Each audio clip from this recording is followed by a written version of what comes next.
شما توخ این امی عقل امیر چی مونه؟ امی کدام ازاداریه؟ کدام عقل و منطق قبول مونه که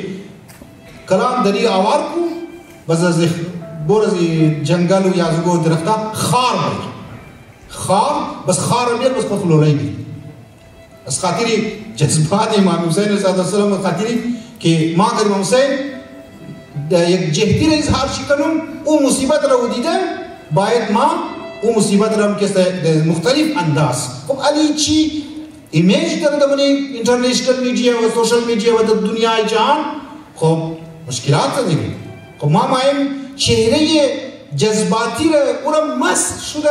پیش کنم خوبه یا نه جذبمو منطقی پهلوش را ما پیش کنم امام حسین علیه السلام اماد برای انسانیت ویلیوز را اماد میخواست پروموت کنه امو اقدارها را میخواست پیش کنه بال ببره و مردم را نشو بده خب امام حسین بارها کدام ازمو در طول ماه رمضان محرم یکی از خطبه های امام حسین علیه السلام را خوانده باشیم چندین 20 خطبه خواند حتی در اون روبروی فوج اشقیای ساده در اون خطبه میخواند و خطبه هایشون بسیار واعلا بسیار بلند معناهای بسیار عجیب وقتی اساتید اولیاء الله ما خطبه های امام حسین علیه السلام را توضیح میده تفسیر منشر میده آدم حیران میشه که واقعا چقدر بزرگ بوده اینها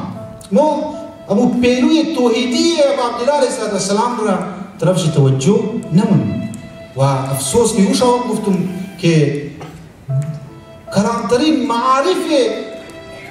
از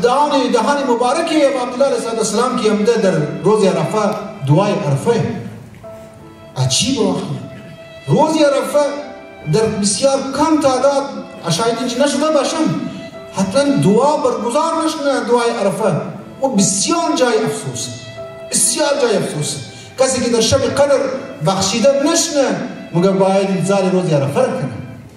باید روز عرفه را کنه عرفه را بودن توقین امام در یک چیله ساده شد در سرزمین عرفات چی جانانه اما مناجات منکت خداوندی متعال دعای کمیل جو بودن توقین امشب شب جمعه زنی من چندین از موری سی مانا دعای کمیل را مای موری بیخانیم ده سی مانا فقط 4-5 صفحه انسان باید در امو